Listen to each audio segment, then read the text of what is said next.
Swayam Prabha. Digital India. Educated India.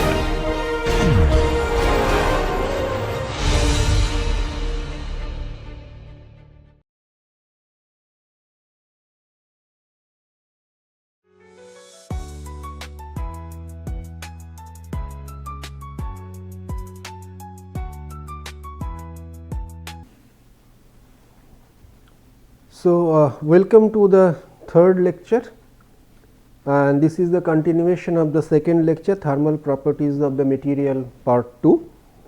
So, we will discuss in this particular module, in this particular lecture, three things. One is the heat gain through radiation. If you remember, the last lecture we discussed about the conduction, and we also will discuss the solar heat gain factor, and also we will discuss the solar temperature. This radiation, if I see, we get the solar radiation, and that solar radiation is actually going to involve in the heating the different objects. It will first this radiation heat will actually fall upon the building surfaces, roofs, different wall, the windows, and due to that particular radiation and some of the radiation may penetrate through the windows or the glazing or the skylight, and finally it will accumulate inside the room, and that will be the room will be the temperature will increase, the total thermal gain, the heat gain also will be increased. This particular radiation, solar radiation, is different in different surfaces. So, if I see what are the factor that actually vary that gives the variation in the solar radiation in the different part of the globe, is first of all the latitude. So, in the latitude point of view, if you go in the higher latitude zone, the inclination of the sun's angle is not perfectly 90 degree, or it will be much more, and that is why the amount of radiation will be low. The time of the day, so it is the daytime the radiation is exposed, the solar radiation is exposed to the portion of the earth, and which time you are considering. Are you considering in the very early in the morning? Are you considering the late in the evening, or you are considering the afternoon time? So, that is another point. Then the altitude, then it is in the sea level, or maybe it is the same the latitude, but not in the sea level, it is in the hilly area. So, that is also going to be the deciding factor. Seasons, the same location, same time, maybe you are calculating at maybe around 12 in the afternoon, same altitude, but in a different day, in a different season, not in the month of May, or maybe it is month of December. So, things will be change, the amount of solar radiation comes to your is this change, and also the amount of cloud cover. So, if you see the NBC, the National Building Code 2016, also it was given in the 2005, the same chart. It has given the solar radiation in summer and winter in different orientation.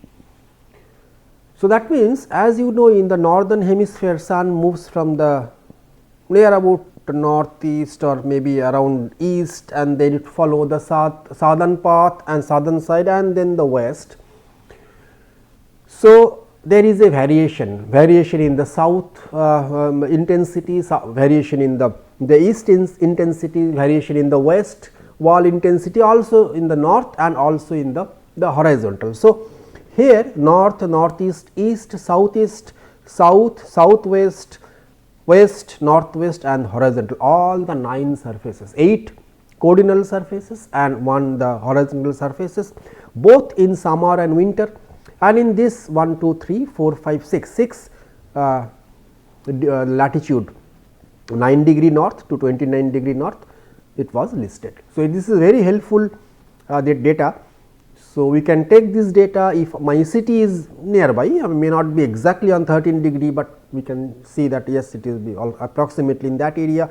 So, we can actually see if my southern side I have this much of area. So, how much is the per day watt per meter square per day is again. So, here we can understand one thing, the solar radiation is given with a unit of watt per meter square. How much watt per meter square of the area is falling, I mean then how much joule per second or something like that. So, that is one of the points. So, now the solar radiation, the variation in the various surfaces if I want to see. So, this is the north surfaces, we are in the northern hemisphere, north is not at all directly exposed to the directly sun, maybe in the some part of the morning, some part of the evening or whatever, maybe it is under a diffused kind of a radiation. So, it is very minimal kind of a thing. So, from morning 6 a.m. to the evening 6 p.m. if I want to see. So, this is the south surface which is potentially high, because a predominant time of the solar path is actually follow the south, or the incident, the radiation will be on the southern surface. The next one is the roof surface, which is horizontal, is the maximum, the peak, because the horizontal surface from the morning 6 to the evening, whatever may be the sunset, sunrise to the sunset, it is always exposed to the sun. But if see all the three, it is not constant, it is increasing and then there is a decrease. So, that is there is again a periodicity, Now, east surface you see it is morning sun. So, by around 12 or so it vanishes, that particular sun rotates and then it goes to the west side or so. Similarly, the west surfaces are some other type of the hump, other side of the afternoon side. But what I see all the five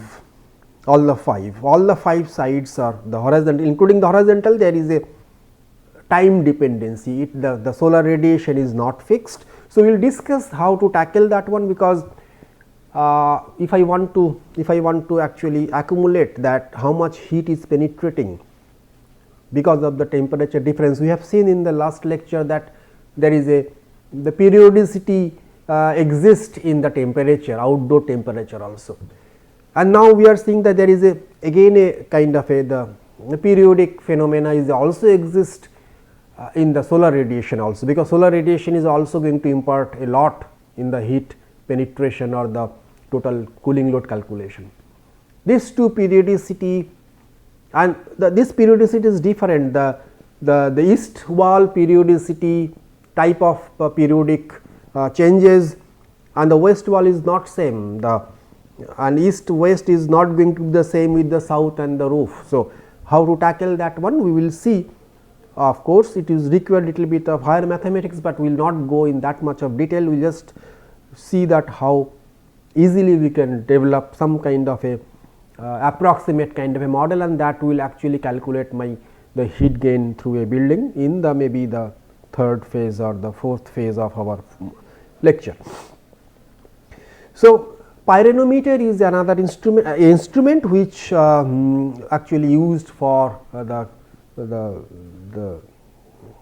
estimate this radiation. So, nowadays digital pyranometer is available. Now, when we a particular glass or maybe a particular glazing or any transmittance kind of transparent kind of the material is exposed to solar radiation, there is some incident solar radiation which going to be incident upon a glass. Some of them, some of the portion I must say will going to reflect it back, some definitely going to transmit, some of the portion will actually absorb inside the glass, and after absorption a amount will be going to transmit and amount will be going to out. So, by virtue, if I see the what is my total incidence and what is my total gain inside, that is direct transmission, which is this arrow, and the second was absorption in, that means this red arrow, is my actually gain inside the building. So, this ratio is very important, because this ratio will give you a kind of a character of a glass, that how much amount of radiation is actually transmitted in and also absorbed in. So, how much is my gain inside the building, inside a particular room, how much is this. So, this particular ratio is called solar heat gain factor. I am sorry, solar heat gain coefficient, SHGC. This is sometimes also called as a solar gain factor, SGF also. So, solar heat gain factor is a unitless quantity, gives you a particular ratio, that if the ratio is suppose it definitely fluctuate between 0 to 1. If everything is blocked, nothing is transmitted, nothing is absorbed, it is 0. And if everything comes in, nothing is reflected, nothing is absorbed out, then it is 1. So, both may not be occur any, there maybe it will occur in between. Suppose it is maybe 0.6, that I mean to say that 0.6 means 60% of the incident radiation is actually comes in and 40% is whatever out, right. So, if the SHGC, these SHGC values are very high, definitely it will admit lot of radiant heat, and vice versa, if it is low, then it will be very good, for it will not going to admit. So, this is the I have discussed already. So, now if I see a heat conduction through the window, how it is happening. So, it is happening in two ways, one is through conduction and definitely one through the radiation. So, there is a temperature gradient exists. So, this glass, the window glass or maybe the glazing is also having a material, envelope material having some thickness, maybe very low, but still some thickness. So, there is a temperature gradient exists, and this particular the material has a U value. So, based on that I can easily calculate the conduction, how much is that we have seen in the last lecture, that we have calculated. If I know the area of the exposed window, if I know the U value of the window, and if I know the temperature difference. Similarly, I can also find out how much is the radiation heat gain, because the wall and the opaque surfaces will not allow any radiation, only the transparent surfaces like the glazing or the window will allow. So, in that case my equation will be the area into the SHGC multiplied by the I, where I is the amount of incident radiation. Now, you see that incident radiation is nothing but your watt per meter square. If your window is in southern face, at some time, some date, it will have some kind of incidence. So, you have to see that how much is the I value, and this I value is ever changing from the in a day it is changed from morning to evening, in season it is changing. So, this I value is a kind of fluctuating value. So, we can take average and we can do something like that, but if I have a window and if I want to use that in that particular my heat load calculation, I have to use that particular window because it is in the envelope surface. I have to take two type of the heat that comes through the window. One is conduction. So, I have to use this equation and I have to use this equation also. So, these are some of the U values and the SHGC values are mentioned for tinted glass and some of the clear glass. So, if it is single glazing, that means only one sheet of the 6 mm glass, the SHGC is 0.76, that means 76% of the radiation is actually transmitted in and also the absorbed in. Whereas, a clear glass of double glazing with the two glazing with some air gap, so it is 64% or 0.64. Now, if I go with the body tinted glass or the surface tinted glass or the reflective glass, I have mentioned the definitions of those. So, the values dropped. So, from 0.76 to it is 0.6, 0.52, 0.18. As and when the SHGC value drops below, below maybe 40% below that, this is always going to be a good, because in case of the reflective glass you see it is 0.18, that means 18% is admission or transmission in and the rest is going out. So, here in the double glazing surface tinted and plus clear. So, there is a double glazing, one is surface tinted and plus one is clear. So, one is body tinted and one is clear, and one is reflective glass and one is clear. So, like that I have taken those values from this particular source. So, you see when there is a radiation, and this through this radiation when is actually fall from the sun actually comes, sun rays will comes with only short wave radiation. What is short wave radiation? If you see the electromagnetic spectra, there is a visible light, we will come to that just maybe 2-3 slides after. So, this radiation is a infrared radiation. Infrared has a very broad band. So, out of that the short wavelength is actually comes from the sun, and it will actually fall into the glass. Now, short wave radiation goes in, and this long wave radiation, the other part of the IR radiation is actually not comes from the sun, but it is actually emitted by the glass, because of the glass become hot because of the short wave radiations also. So, that is why I have written over long wave re-radiation. It is not the original, because the glass has been heaten up, the temperature of the glass surfaces has been heaten up, or any surfaces if it is heaten up, you will get the radiation, that is a long wave radiation. So, long wavelength part of the infrared spectrum. So, we can stop that one, we can manage, somehow we can manage to stop that one, and in this long wave radiation stay indoor, because it cannot go out, it will reflected inside the indoor, and that is why if there is a glass building also we say it is a greenhouse effect. It is going to be gradually heaten up and the temperature is increased be very high, because it is cannot go out, this long wave radiation which is trapped in, it cannot go out. So, somehow we can actually do something by virtue of some the material science way, that some coating can be given in this particular surfaces, glass surfaces, such a way that this emissivity, what is emissivity? Emissivity is a property of a material to radiate the heat energy. So, if I put some protective layer or some kind of other material, that will not going to emit, that will not going to radiate that much. So, automatically the long wave radiation will be less. So, that kind of the low this low emissivity material we can think of, and it is available in the market. So, the low, that is called the low E glass.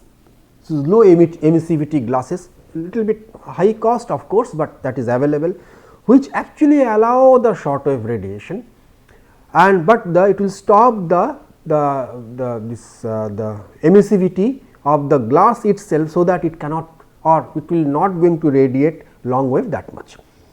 So, now let us see with this help of these equations how can I find out some of the heat gain also. So, I have a wall which dimension is almost 60 meter square, 15 by 4.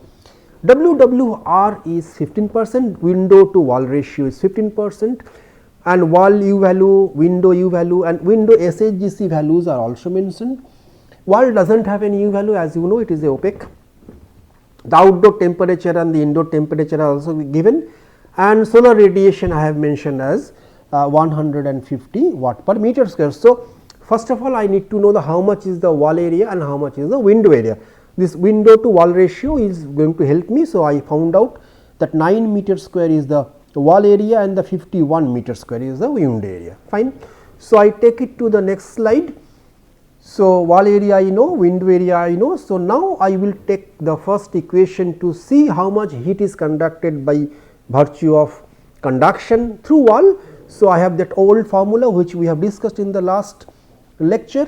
The area of the wall is 51, the u value is 3 that I have mentioned over here, you see, and the temperature difference is this. So, this the 2142 watt.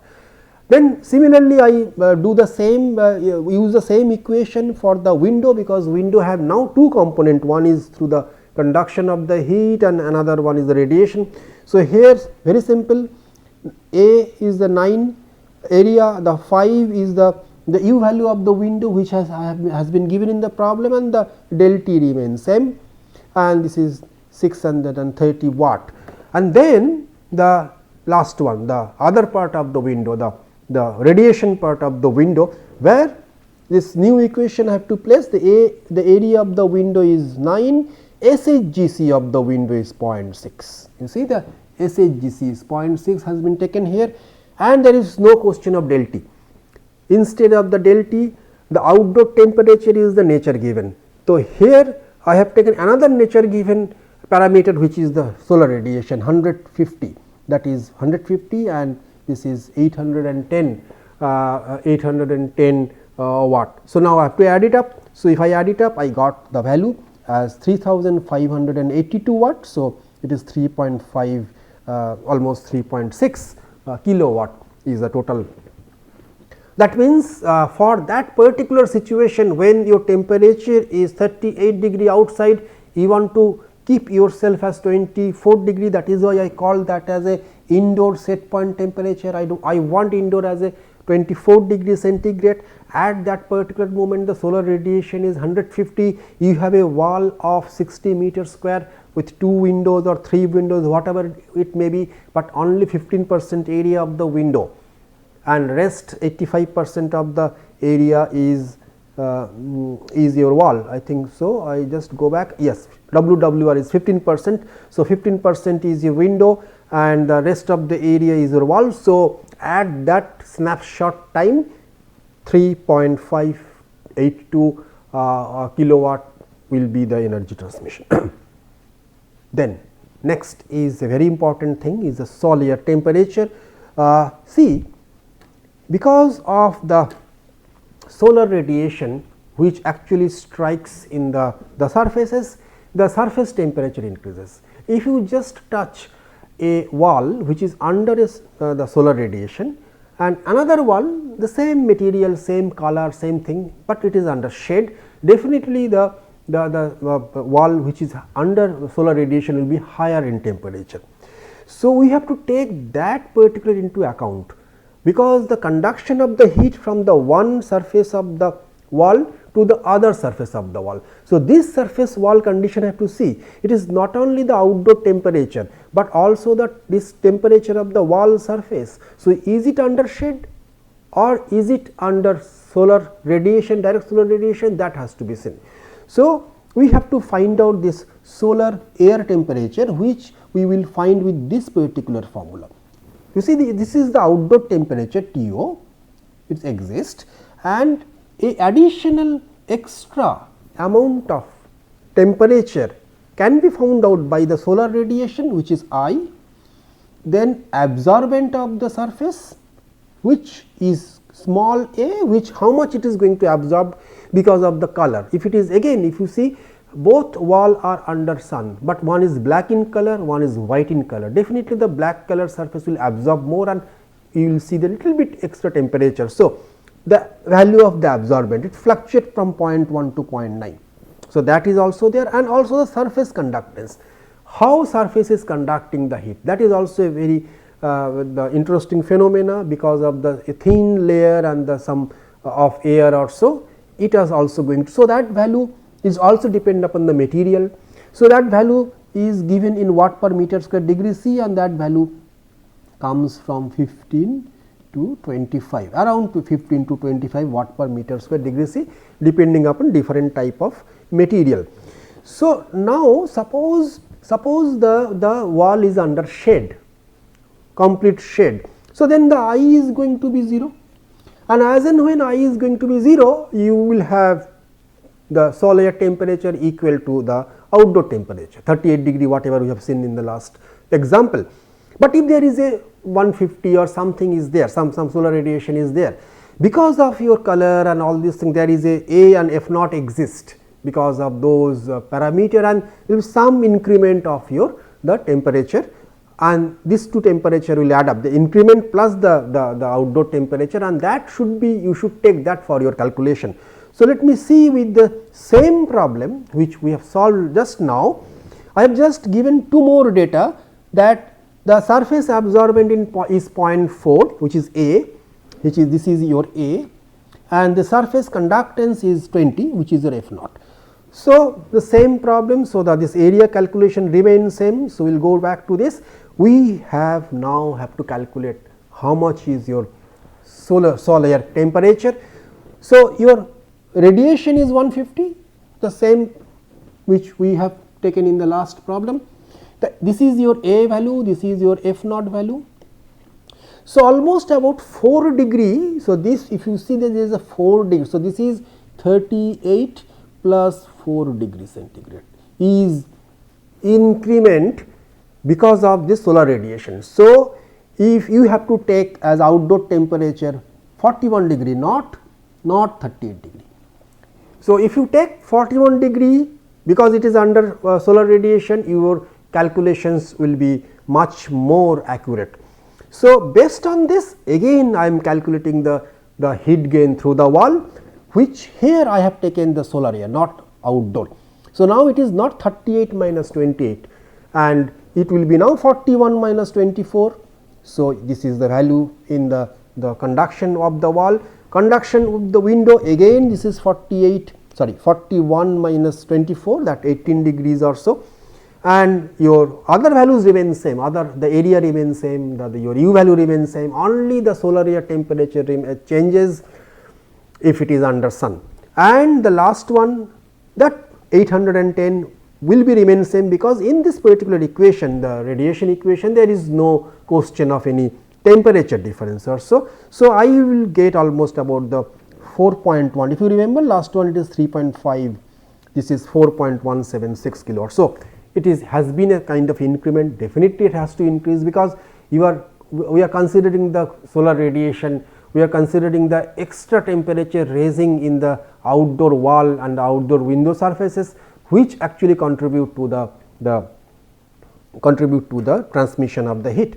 So, we have different type of protective material, we can use those protective material, we have insulative, this EPS covers, or the sometimes some hollow concrete blocks, or some kind of the layers which can use for the protective material. So, we can use that in our buildings. There are some cases, this is the EPS, this is the EPS, and sometimes we also put some kind of protective materials in the rooftop. Also, we will try to put roof light in color, so that the reflectivity is increased, the absorptivity, this A decreases, so solar air temperature decreases. You see in the hot sunny day, you cannot walk in the roof terrace barefooted probably, because its temperature is much more higher, the solar air temperature is much more higher.